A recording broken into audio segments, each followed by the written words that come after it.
तो फिर से स्वागत है आप लोग का हमारे YouTube चैनल जेपी एकेडमी 2.0 में।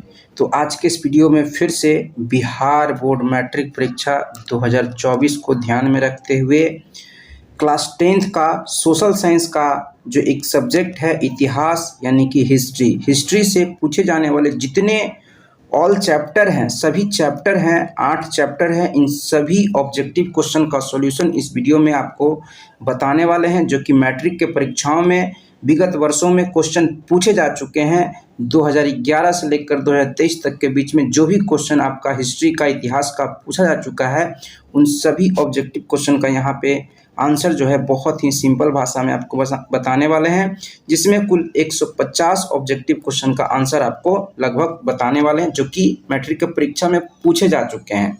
और आपको बहुत अच्छे से ये बात पता होगा कि बिहार बोर्ड मैट्रिक परीक्षा में जो है प्रीवियस ईयर के क्वेश्चन रिपीट होते हैं, दोबारा पूछे जाते हैं। तो प्रीवियस ईयर के क्वेश्चन पेपर का प्रैक्टिस करना आपके लिए बहुत बहुत इंपॉर्टेंट होता है।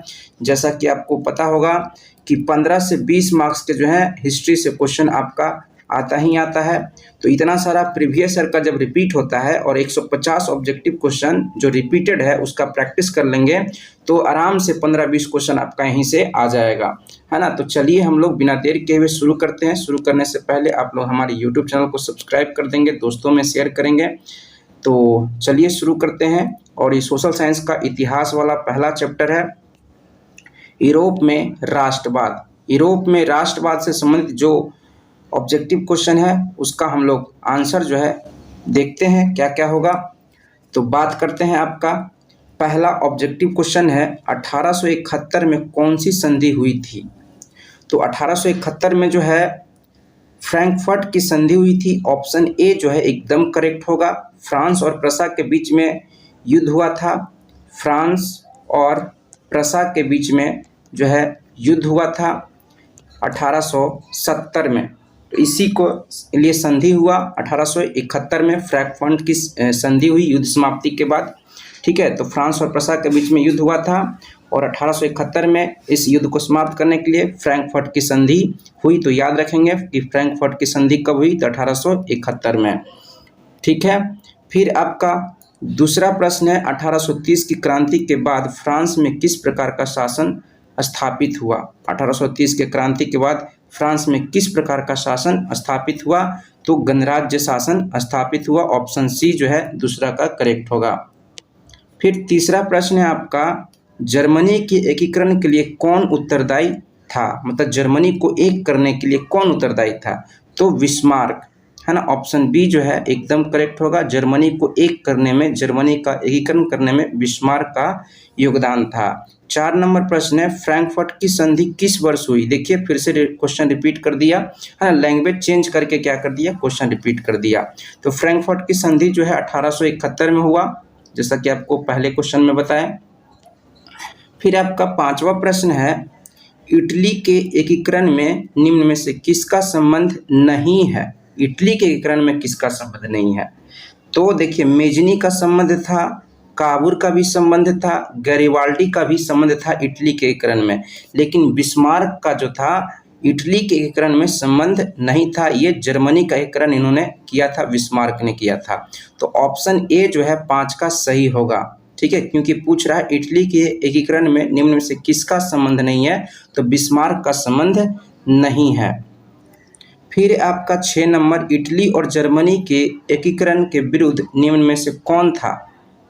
इटली और जर्मनी के एकीकरण में विरोध में कौन खड़ा था, तो ऑस्ट्रिया जो था विरोध में खड़ा था। ऑप्शन सी जो है एकदम सही उत्तर होगा 6 का।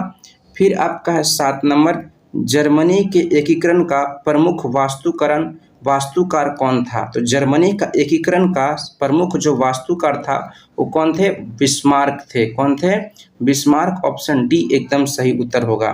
फिर आपका 8 नंबर है फ्रैंकफर्ट की संधि पर हस्ताक्षर कब हुई थी। देखिए क्वेश्चन घुमा घुमा के पूछ रहा है ना, एक एक क्वेश्चन बार बार रिपीट कर रहा है लेकिन लैंग्वेज चेंज करके पूछ रहा है। तो फ्रैंकफर्ट की संधि पर हस्ताक्षर हुआ था, यानी कि संधि कब हुआ था, तो 1871 में हुआ था। देख रहे हैं कितना रिपीट कर रहा है क्वेश्चन। 9 नंबर प्रश्न है काउंट काबूर को विक्टर इमैनुअल ने किस पद पर नियुक्त किया था। तो काउंट काबूर को जो है प्रधानमंत्री बनाया था विक्टर इमैनुअल ने। ठीक है। यहाँ से हम लोग कंटिन्यू आपको पूरा ख़त्म करके ही रहेंगे, ठीक है। 8 चैप्टर इसमें है टोटल, 8 चैप्टर का जो है सॉल्यूशन आपको बताते हुए चलेंगे एकदम सरल भाषा में, आराम आराम से, और कुछ ज़्यादा फालतू बात नहीं करेंगे, ठीक है। तो चलिए 10 नंबर प्रश्न है, रक्त एवं लौह की नीति का अवलंबन किसने किया था? रक्त एवं लौह की नीति का अवलंबन जो है, यानी कि रक्त एवं लौह नीति का प्रतिपादन जो है बिस्मार्क ने किया था, और इन्होंने ही जर्मनी का क्या किया था? एकीकरण किया था, बिस्मार्क। फिर आपका 11 नंबर प्रश्न है, यूरोप का मरीज किसे कहा जाता है? तो यूरोप का मरीज जो है तुर्की को कहा जाता है। ऑप्शन ए जो है एकदम सही उत्तर हो जाएगा। फिर आपका 12 नंबर प्रश्न है, यंग यूरोप का संस्थापक कौन था? तो यंग यूरोप का संस्थापक मेजनी था। कौन था? मेजनी था। मेजनी सही उत्तर हो जाएगा। यंग यूरोप का संस्थापक मेजनी था।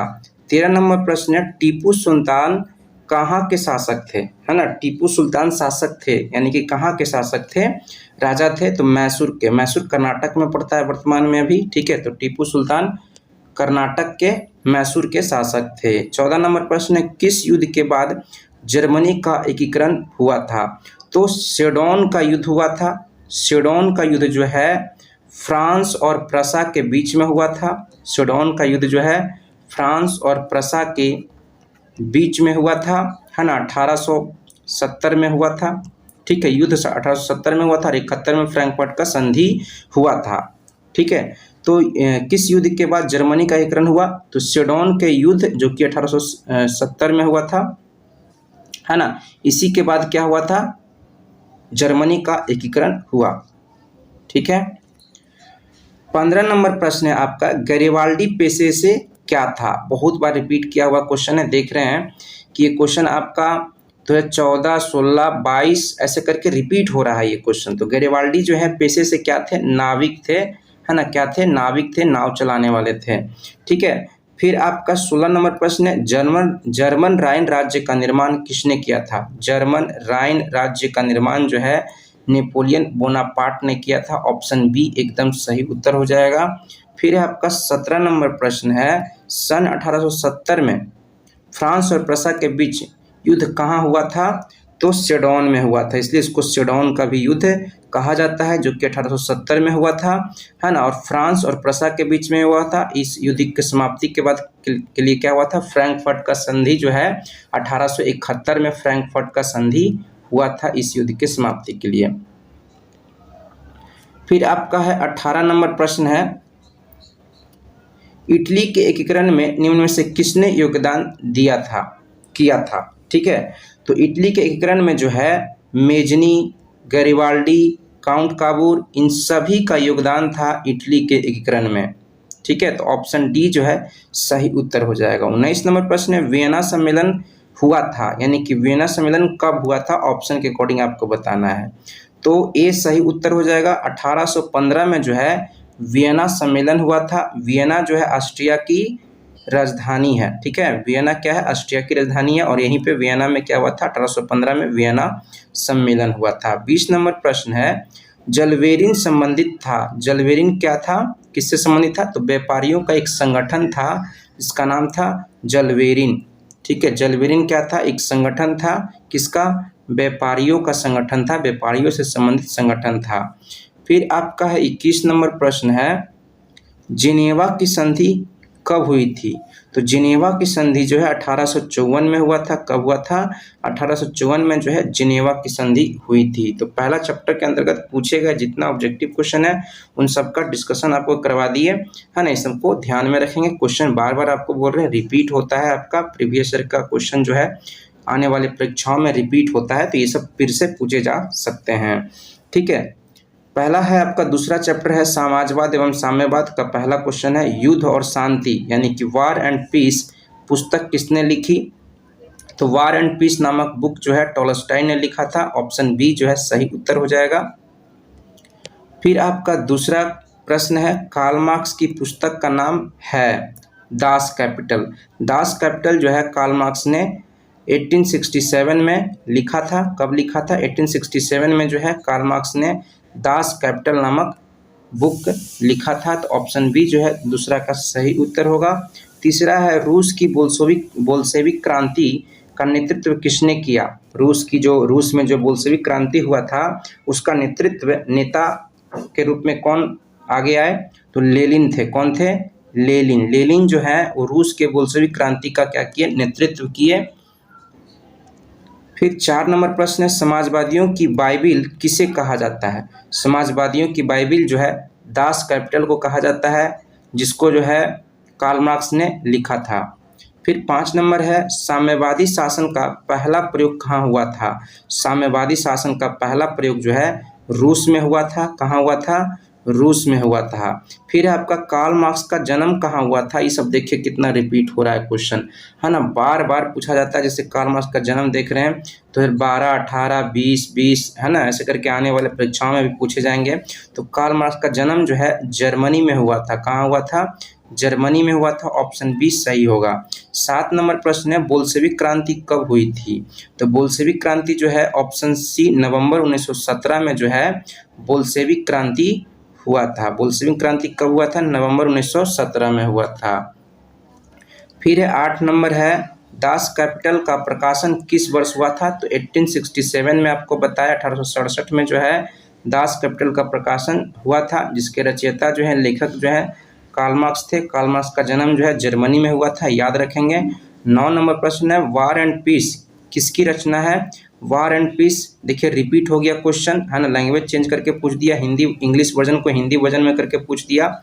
तो टॉलस्टॉय, है ना, टॉलस्टॉय ने जो है वार एंड पीस नामक बुक का रचना किया था। 9 का बी जो है सही उत्तर होगा। 10 नंबर है, मार्क्स ने अर्थात कार्ल मार्क्स ने 1867 में किस पुस्तक की रचना की जिसे साम्यवादियों का बाइबिल कहा जाता है? देख रहे हैं लैंग्वेज घुमा घुमा के पूछ रहा है, क्वेश्चन सेम ही पूछ रहा है, बस क्वेश्चन को क्या कर रहा है, लैंग्वेज उसका क्या कर रहा है, चेंज कर दे रहा है।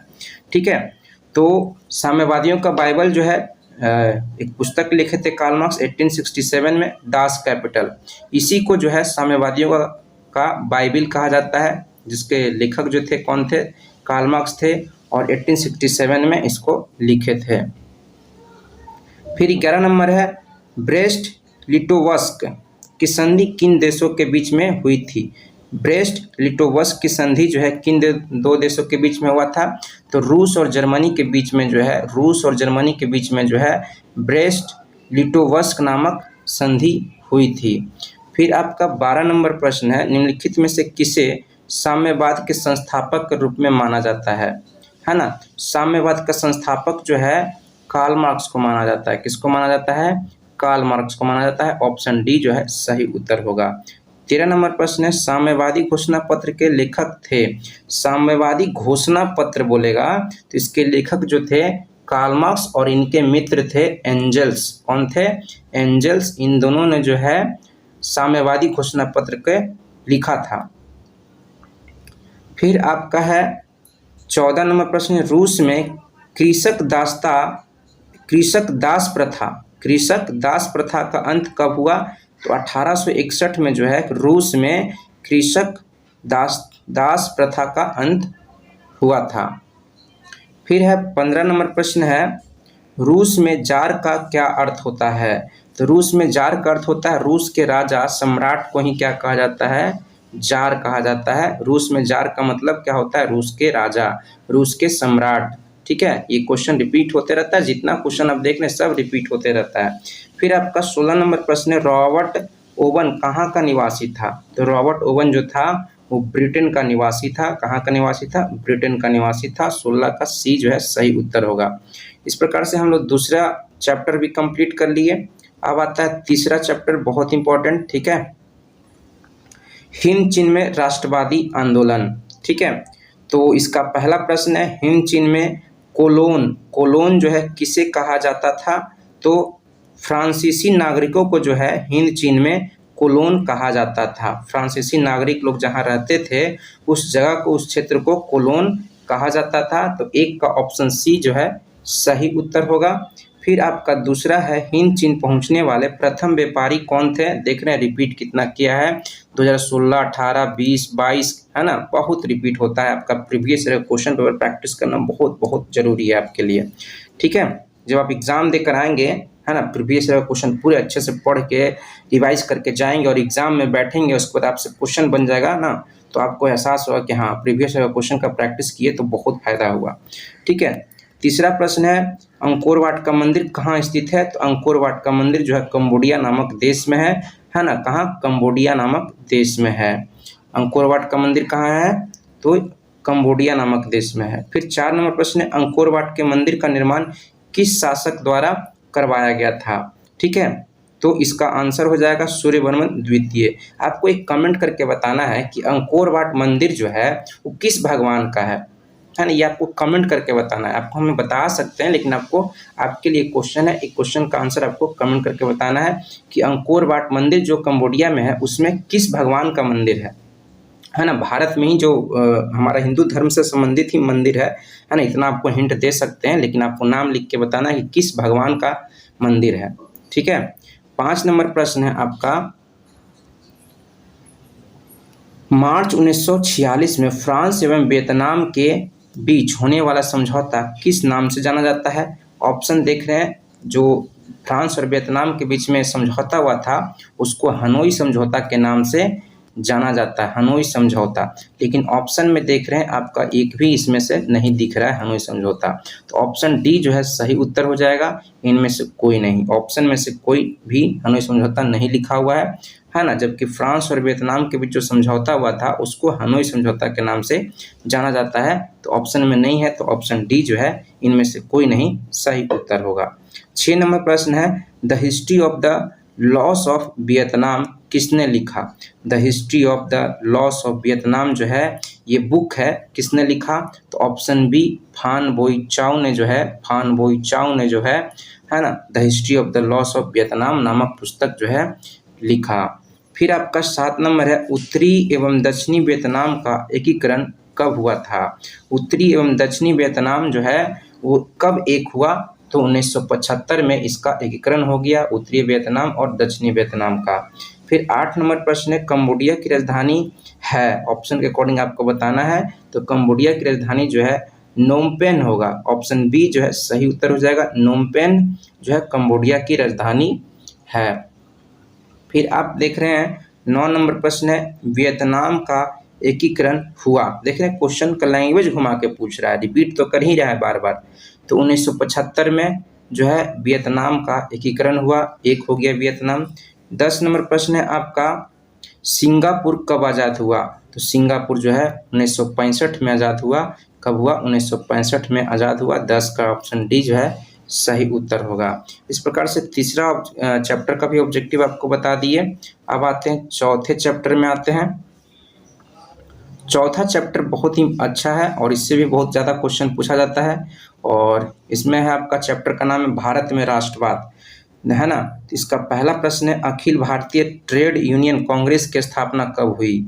अखिल भारतीय ट्रेड यूनियन कांग्रेस की स्थापना जो है 1920 में हुआ। कब हुआ? 1920 में। ऑप्शन डी जो है सही उत्तर हो जाएगा। फिर आपका दूसरा प्रश्न है नमक कानून तोड़ने के लिए गांधी जी ने कौन सा स्थान चुना? तो नमक कानून तोड़ने के लिए जो जगह चुने थे वो दांडी, जहां ये गुजरात में पड़ता है, यहीं पे गांधी जी जो है ना 6 अप्रैल 1930 को क्या करते हैं? नमक कानून तोड़ते हैं, है ना। दांडी सही उत्तर हो जाएगा। फिर आपका तीसरा प्रश्न है किस घटना के विरोध में महात्मा गांधी जी ने जो है अपनी केसर ए हिंद की उपाधि त्याग दी थी? तो ये जालियांवाला बाग हत्याकांड हुआ था। जालियांवाला बाग हत्याकांड हुआ था 13 अप्रैल 1919 को हुआ था, है ना। 13 अप्रैल 1919 को जो है 1919 को जो है जालियांवाला बाग हत्याकांड हुआ था, जिसमें महात्मा गांधी जी ने जो है केसर ए हिंद की उपाधि को क्या किया था? अंग्रेजों को लौटा दिया था। ठीक है। फिर आपका है 4 नंबर प्रश्न है सविनय अवज्ञा आंदोलन की शुरुआत किस यात्रा से हुई थी? तो दांडी यात्रा से हुई थी, है ना। 1930 में हुआ था सविनय अवज्ञा आंदोलन। दांडी यात्रा चालू हुआ था 12 मार्च 1900, है ना। आपका कितना? 1930 को चालू हुआ था, 12 मार्च को चालू हुआ था, और 6 अप्रैल को क्या हुआ था? दांडी यात्रा समाप्त हुआ था। 6 अप्रैल को 1930 में 6 अप्रैल को दांडी यात्रा कंप्लीट हुआ, तो नमक कानून को तोड़ा गया। और नमक उनको जैसे ही तोड़ा गया उसी के दिन से क्या हो गया था, सविनय अवज्ञा आंदोलन चालू हो गया था। यानी कि दांडी यात्रा के साथ ही जो है सविनय अवज्ञा आंदोलन की शुरुआत 1930 में हो गया था। तो अब 4 का ऑप्शन सी जो है सही उत्तर होगा। 5 है, भारत छोड़ो आंदोलन का प्रसिद्ध नारा क्या था, करो या मरो। ये नारा जो है भारत छोड़ो आंदोलन 1942 में जो है ये आंदोलन हुआ था। भारत छोड़ो आंदोलन कब हुआ था, 1942 में, गांधी जी के नेतृत्व में इसमें नारा लगाया गया था, करो या मरो का नारा लगाया गया था। फिर आपका 6 नंबर प्रश्न है, भारतीय राष्ट्रीय कांग्रेस की स्थापना कब हुई थी। भारतीय राष्ट्रीय कांग्रेस की स्थापना जो है 1885 में, है ना। ए ओ ह्यूम के द्वारा जो है स्थापना किया गया था। और इसके अध्यक्ष जो थे, पहले अध्यक्ष जो थे, प्रथम अध्यक्ष व्योमेश चंद्र बनर्जी थे, है ना। WC बनर्जी भी लिखते हैं।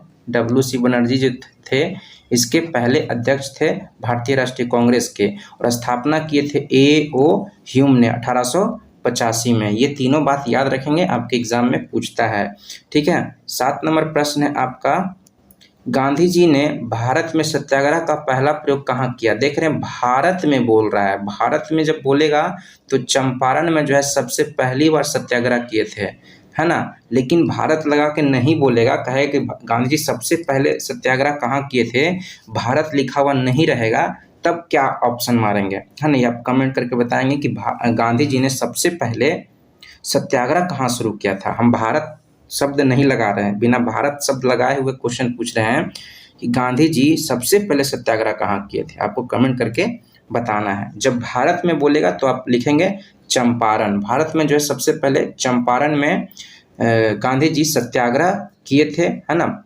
1917 में किए थे, तिनकठिया प्रणाली के विरोध में किए थे।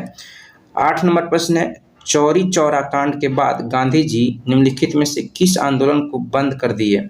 चौरा चौरी कांड 1922 में हुआ, है ना। 5 फरवरी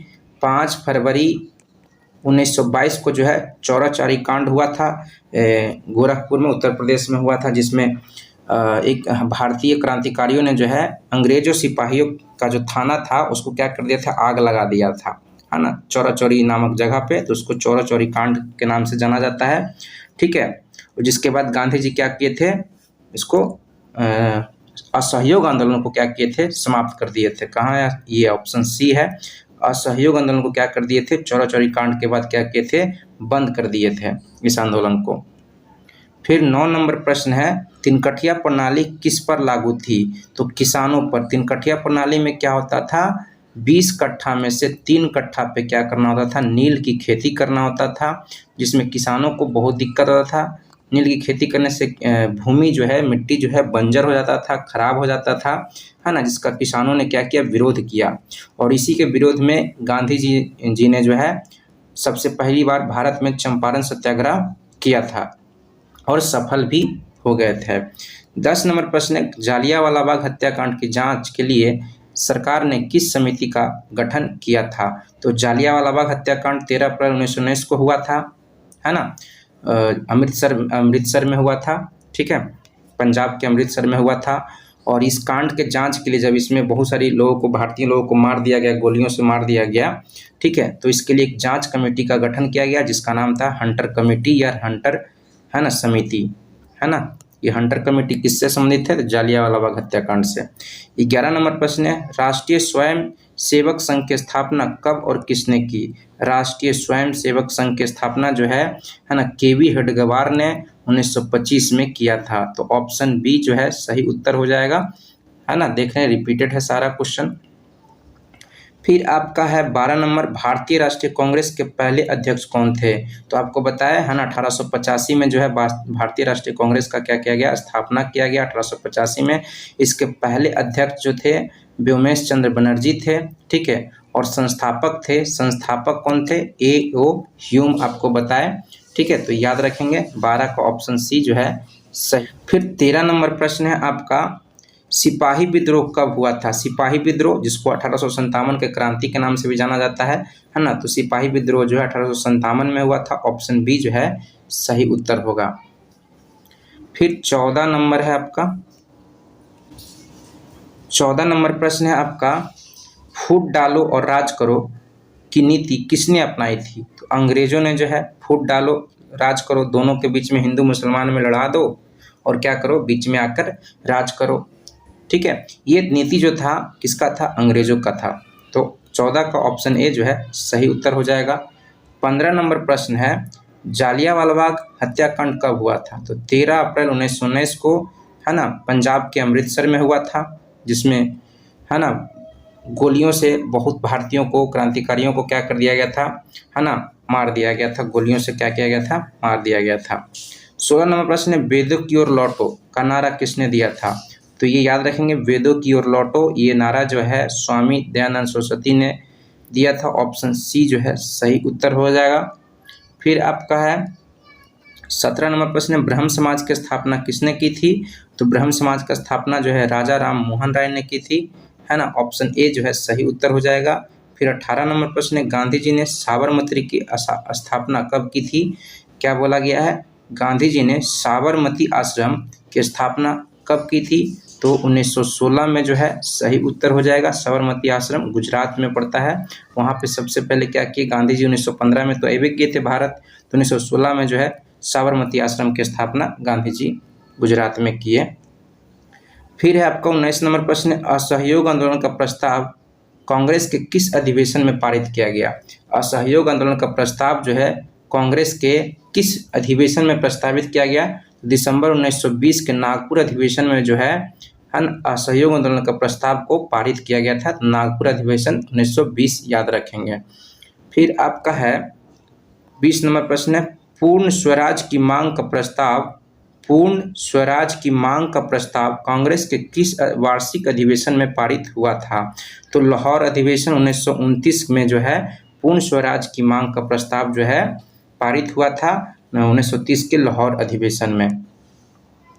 फिर है 21 नंबर प्रश्न है, वल्लभ भाई पटेल को सरदार की उपाधि किस किसान आंदोलन के दौरान दिया गया था? तब बारदोली किसान आंदोलन के दौरान जो है वल्लभ भाई पटेल को सरदार का उपाधि दिया गया था, इसलिए हम लोग सरदार वल्लभ भाई पटेल भी बोलते हैं वल्लभ भाई पटेल को।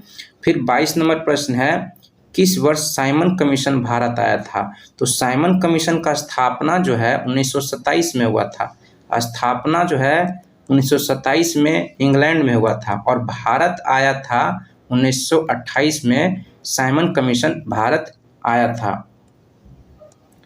फिर है 23 नंबर प्रश्न, अखिल भारतीय किसान सभा का गठन किस वर्ष हुआ था? तो अखिल भारतीय किसान सभा का गठन बोलेगा तो 1936 में हुआ था। ऑप्शन डी जो है सही उत्तर होगा।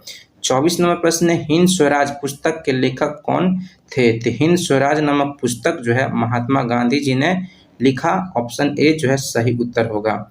फिर है आपका 25 नंबर, रंपा विद्रोह कब हुआ था? तो रंपा विद्रोह जो है 1916 में हुआ था। ऑप्शन ए जो है सही उत्तर होगा 25 का। फिर आपका है 26 नंबर प्रश्न है, दिसंबर 1929 में किस नदी के तट पर नेहरू जी द्वारा तिरंगा फहराया गया था? तो रावी नदी के तट पर जो है पंडित जवाहरलाल नेहरू जी द्वारा 1930 में क्या किया गया था? तिरंगा झंडा फहराया गया था। 27 नंबर प्रश्न है, क्रांतिकारी नेता सूर्य सेन का उपनाम क्या था? तो मास्टर दा। क्रांतिकारी एक नेता थे जिनका नाम था सूर्य सेन। इनको हम लोग मास्टर दा के नाम से भी जानते हैं। उपनाम का मतलब क्या होता है? निकनेम।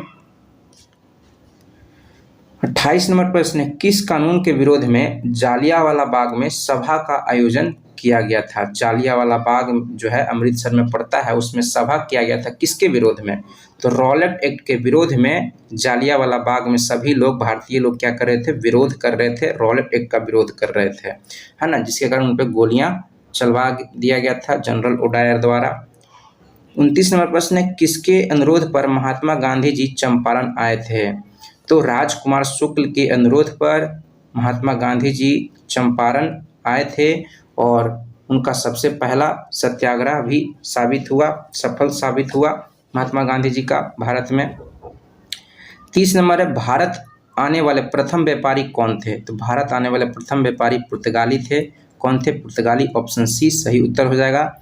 31 नंबर प्रश्न है, भारतीय कम्युनिस्ट पार्टी की स्थापना कब हुई थी? तो भारतीय कम्युनिस्ट पार्टी की स्थापना जो है 1925 में हुआ। कब हुआ? 1925 में जो है भारतीय कम्युनिस्ट पार्टी का स्थापना हुआ था। फिर आपका है 32 नंबर प्रश्न है, सविनय अवज्ञा आंदोलन के समय भारत के वायसराय कौन थे? तो सविनय अवज्ञा आंदोलन जब चल रहा था, है ना, शुरू हुआ था 1930 में, ठीक है, तो उस टाइम जो जब चल रहा था 34 तक चला था, ठीक है, बीच में 32 के आसपास धीमा पड़ा था। तो उस समय जो थे भारत में अंग्रेजों की तरफ से जो वायसराय हुआ करते थे वो कौन थे? तो लॉर्ड इरविन था। कौन था? लॉर्ड इरविन था। फिर 33 नंबर प्रश्न है, चौरी चौरा कांड हुआ था 1922 में हुआ था। कब हुआ था? 1922 में हुआ था। गोरखपुर में पड़ता है ना, उत्तर प्रदेश, गोरखपुर में चौरा चौरी नामक जगह है, वहीं पे क्या हुआ था? चौरी चौरा कांड 1922 में हुआ था।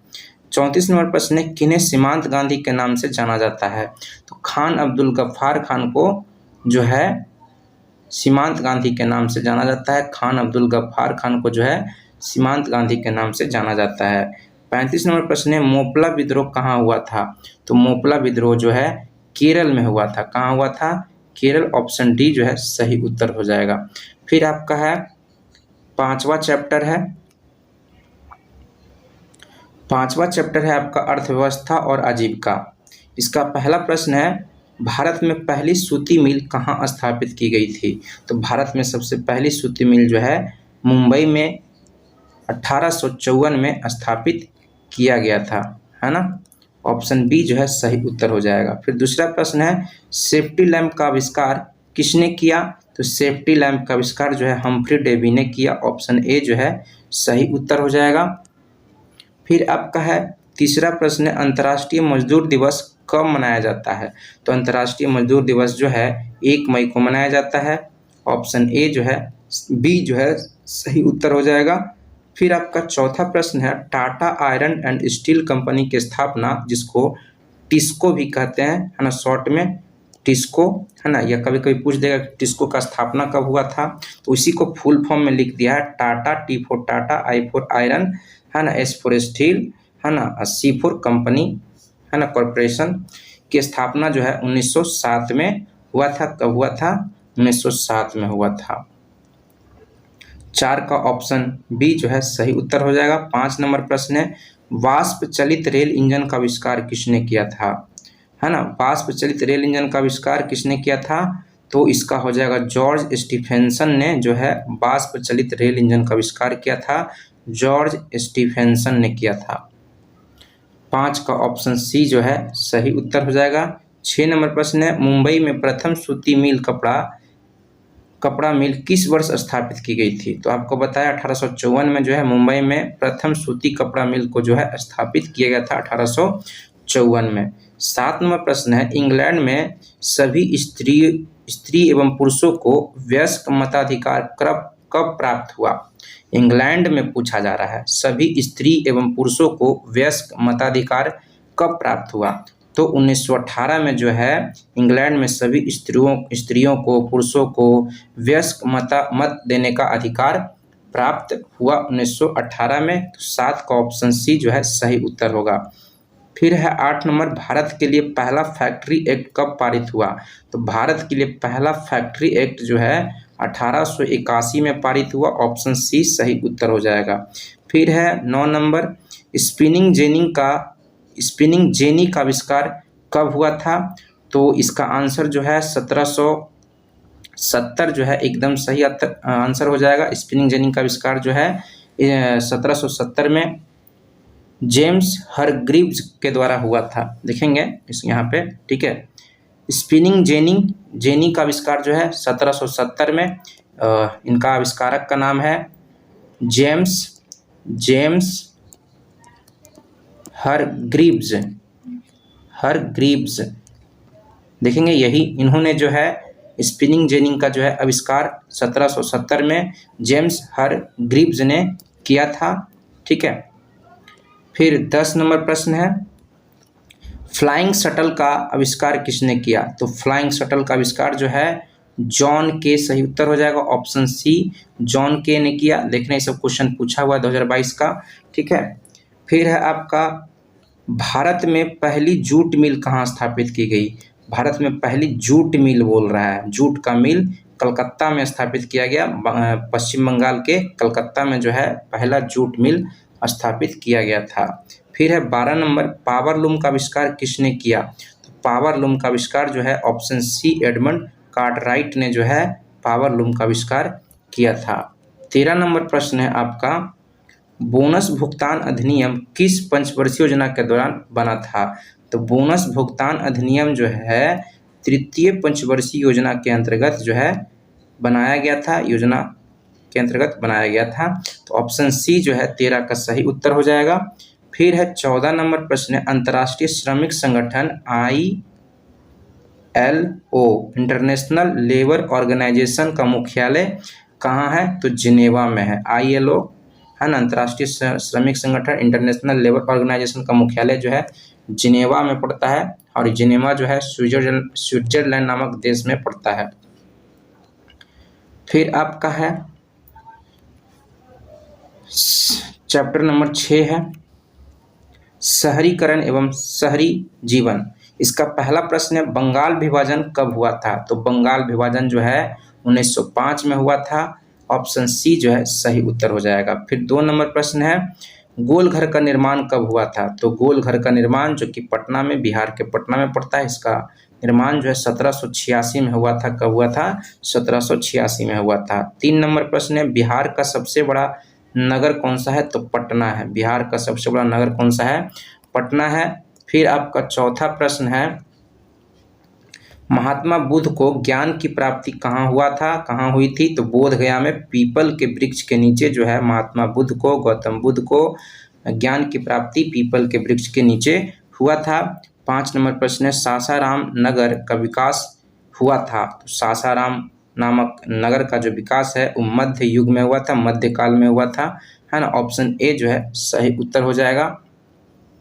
सासाराम में जो है शेरशाह सूरी का क्या है? मकबरा है, ध्यान में रखेंगे। फिर आपका 6 नंबर, डॉक्टर राजेंद्र प्रसाद का जन्म स्थान कहाँ है? तो बिहार है ना, बिहार के सिवान जिला का जीरादेई गांव में पड़ता है। कहाँ पड़ता है? जीरादेई गांव पड़ता है, सिवान जिला पड़ता है, ठीक है, सिवान जिला पड़ता है, जीरादेई। और ठीक है, तो ये सब चीज़ ध्यान में रखेंगे, बहुत इंपॉर्टेंट आदमी है और हमारे देश के प्रथम राष्ट्रपति भी रहे, डॉक्टर राजेंद्र प्रसाद ही रहे, ठीक है, तो बहुत इंपॉर्टेंट है। 7 नंबर है, सामंती व्यवस्था को हटाकर किस प्रकार की शहरी व्यवस्था की प्रवृत्ति बढ़ी? तो प्रगतिशील व्यवस्था की प्रवृत्ति में जो है सुधार हुआ, वृद्धि हुआ। सामंती व्यवस्था को हटाने के बाद प्रगतिशील प्रवृत्ति की व्यवस्था हुई। फिर है 8 नंबर, सिखों के 10वें और अंतिम गुरु गोविंद सिंह का जन्म बिहार के किस नगर में हुआ था?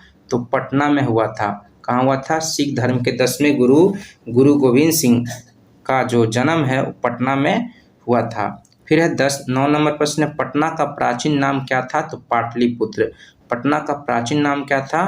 पाटलिपुत्र। 9 का बी जो है सही उत्तर हो जाएगा। 10 नंबर प्रश्न है, शहरों में कौन सा वर्ग बुद्धिजीवी वर्ग के रूप में उभर कर सामने आया था? तो ये था मध्यम वर्ग। मध्यम वर्ग के जो लोग हैं ये शहरों में बुद्धिजीवी वर्ग के रूप में सामने आए थे। फिर 11 नंबर प्रश्न है, पूंजीपति वर्ग के द्वारा किस वर्ग का शोषण हुआ करता था? तो ऑप्शन ए हो जाएगा, श्रमिक वर्ग का जो शोषण है वो पूंजीपति वर्ग के लोग किया करते थे। फिर 12 नंबर है, लंदन में अनिवार्य प्राथमिक शिक्षा कब लागू हुआ था? तो 1870 में जो है लंदन में, है ना, लंदन जो इंग्लैंड की राजधानी है, लंदन में अनिवार्य प्राथमिक शिक्षा का प्रारंभ जो है 1870 में हुआ था। फिर 13 नंबर प्रश्न है, गार्टन सिटी की अवधारणा किसने विकसित की थी? तो गार्टन सिटी की अवधारणा जो है एबेनेजर हावर्ड ने किया था। Ebenezer Howard. ऑप्शन ए जो है 13 का सही उत्तर हो जाएगा, एबेनेजर हावर्ड। फिर आपका 14 नंबर प्रश्न है, जनसंख्या का घनत्व सबसे अधिक कहाँ होता है? तो महानगरों में जो है जनसंख्या घनत्व जो है डेंसिटी जो है बहुत ज़्यादा होता है। 15 नंबर प्रश्न है, निम्न में से किस सिख गुरु का जन्म पटना में हुआ था।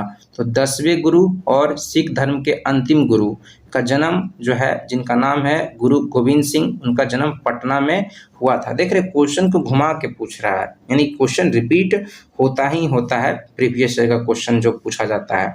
16 नंबर प्रश्न है, बिहार बंगाल से कब पृथक हुआ था? तो पहले जो हम लोग का बिहार था वो बंगाल का ही हिस्सा था, ठीक है, लेकिन 1912 में जो है बिहार को बंगाल से अलग कर दिया गया। 22 मार्च 1912 को जो है बिहार को बंगाल राज्य से अलग कर दिया गया, है ना। और 22 मार्च को हम लोग क्या करते हैं, प्रत्येक वर्ष बिहार दिवस भी मनाते हैं।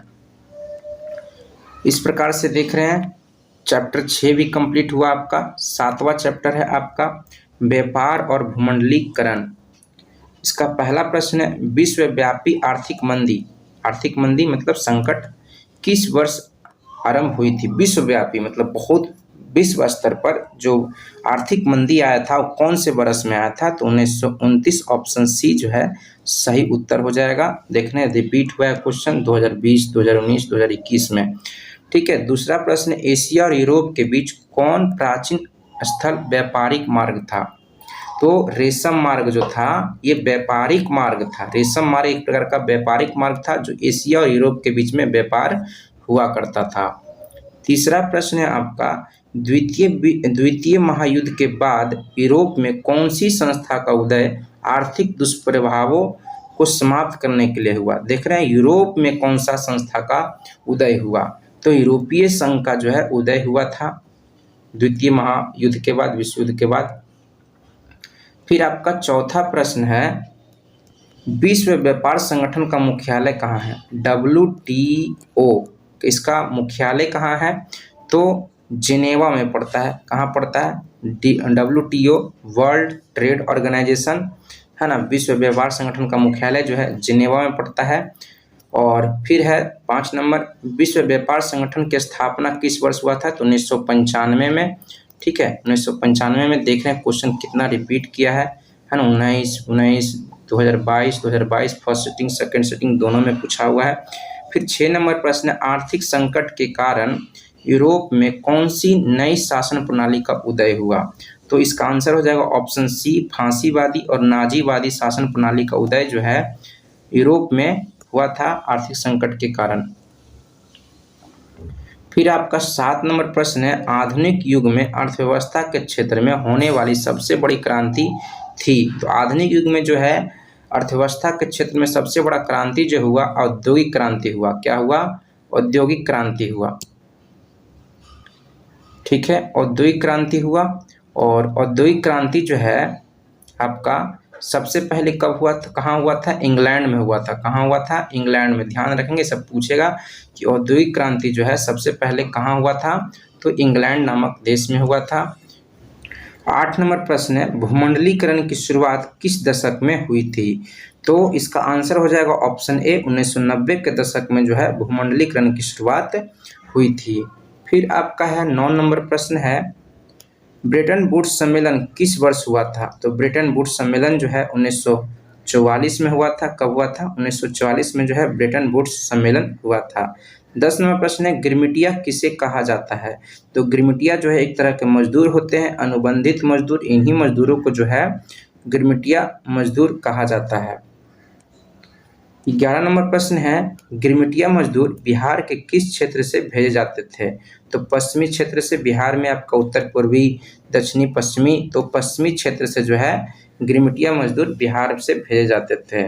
फिर 12 नंबर प्रश्न है, भारत सदस्य नहीं है? तो ओपेक का जो है सदस्य नहीं है। भारत जो है ओपेक का सदस्य नहीं है, बाकी दक्षेस का है, G15 का है, WTO का भी है, और दक्षेस ओपेक का नहीं है। तो ऑप्शन बी जो है सही उत्तर हो जाएगा 12 का। फिर आपका है 8 नंबर चैप्टर है और लास्ट चैप्टर है आपका हिस्ट्री का, प्रेस, संस्कृति और राष्ट्रवाद। पहला प्रश्न है, किसने कहा मुद्रण ईश्वर की दी हुई महानतम देन है? सबसे, है ना, देन है, और सबसे बड़ा क्या है? तोहफा है, ठीक है। किसने कहा? तो इसका आंसर हो जाएगा मार्टिन लूथर ने। मार्टिन लूथर ने जो है कहा कि मुद्रण जो है ईश्वर की महानतम देन है ना, सब महानतम देन है और सबसे बड़ा तोहफा है, ये मार्टिन लूथर ने कहा था। फिर आपका दूसरा प्रश्न है, विश्व में सर्वप्रथम मुद्रण की शुरुआत कहाँ हुई थी? तो मुद्रण की शुरुआत जो है सबसे पहले चीन में हुआ था। कहाँ हुआ था? चीन में हुआ था। 3 नंबर प्रश्न है, मुद्रण का आविष्कार कहाँ हुआ था? तो शुरुआत जहाँ होगा सबसे पहले वहाँ, यानी कि आविष्कार भी हुआ तो चीन में ही जो है मुद्रण का आविष्कार सबसे पहले हुआ था। 4 नंबर प्रश्न, भारतीय समाचार पत्रों के मुक्तिदाता के रूप में कौन से गवर्नर जनरल विख्यात हैं? तो मेटकॉफ, चार्ल्स मेटकॉफ को जो है भारतीय समाचार पत्रों के मुक्तिदाता के रूप में जाना जाता है। 4 का ऑप्शन डी जो है सही उत्तर हो जाएगा। 5 है, मार्टिन लूथर कौन थे? तो मार्टिन लूथर जो थे धर्म सुधारक थे। क्या थे?